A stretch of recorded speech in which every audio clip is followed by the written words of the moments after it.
الحمد لله الأكرم خلق الإنسان وكرم وعلمه من البيان ما لم يعلم فسبحان الذي لا يحصى امتنانه لا باللسان ولا بالقلم ونشهد أن لا إله إلا الله وحده لا شريك له ونشهد أن سيدنا ونبينا ومولانا محمدا عبد الله ورسوله صلى الله تعالى عليه وعلى آله وصحبه وبارك وسلم تسليما كثيرا كثيرا أما بعد أعوذ بالله من الشيطان الرجيم بسم الله الرحمن الرحيم ولا تستوي الحسنة ولا السيئة ادفع بالتي هي أحسن فإذا الذي بينك وبينه عداوة كأنه ولي حميم وما يلقاها إلا الذين صبروا وما يلقاها إلا ذو حظ عظيم. عن أبي ذر رضي الله عنه قال قال رسول الله صلى الله عليه وسلم اتق الله حيثما كنت وأتبع السيئة الحسنة تمحها وخالق الناس بخلق حسن رواه الترمذي. وقال رسول الله صلى الله عليه وسلم إنما بعثت لأتمم مكارم الأخلاق رواه الإمام أحمد في مسنده بإسناد صحيح. وعن أم المؤمنين عائشة رضي الله عنها قالت قال رسول الله صلى الله عليه وسلم إن المؤمن ليدرك بحسن خلقه درجة صائم النهار وقائم الليل رواه أبو داود. وعن أبي الدرداء رضي الله عنه قال سئل رسول الله صلى الله عليه وسلم عن أكثر ما يدخل الناس الجنة قال تقوى الله وحسن الخلق رواه الترمذي أو كما قال النبي صلى الله عليه وسلم.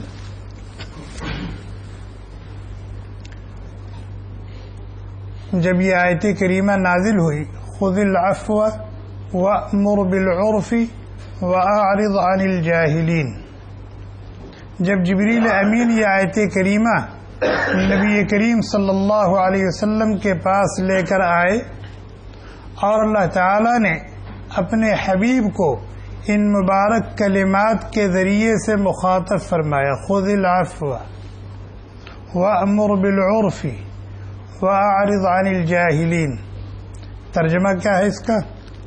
معاف کر دینے کو اپنا شیوا بنا لیں. خذ العفو، معاف کر دینے کو اپنا شیوا بنا لیں، یعنی اگر آپ کے حق میں کسی کی طرف سے زیادتی ہو جائے، ظلم ہو جائے، تو بجائے انتقام لینے کے، بدلہ لینے کے، معاف کر دیا کریں. خذ العفو، یہ اللہ تبارک و تعالی عرش سے سبق پڑھا رہے ہیں اپنے نبی کو، اپنے محبوب کو، سید الاولین والآخرین کو، خاتم النبیین کو، امام الانبیاء کو سبق پڑھا رہے ہیں. کیا؟ خذ العفو. کسی کی طرف سے آپ کے حق میں کچھ زیادتی ہو جائے تو بجائے اس کو اس کی سزا دینے کے، اس سے انتقام اور بدلہ لینے کے، معاف کر دیا کریں. خذ العفو. آج کی دنیا میں کیا سبق پڑھایا جاتا ہے؟ کیا سبق پڑھا جاتا ہے اور پڑھایا جاتا ہے آج کی دنیا میں؟ آج کی دنیا میں جو سبق پڑھا جا رہا ہے، پڑھایا جا رہا ہے کہ ہم تمہاری بولی کا بدلہ، بولی کا جواب گولی سے دیں گے، ہم تمہاری بولی کا جواب گولی سے دیں گے، تم ہماری طرف اینٹ پھینکو گے تو ہم تمہارے اوپر پتھر پھینکیں گے. بلکہ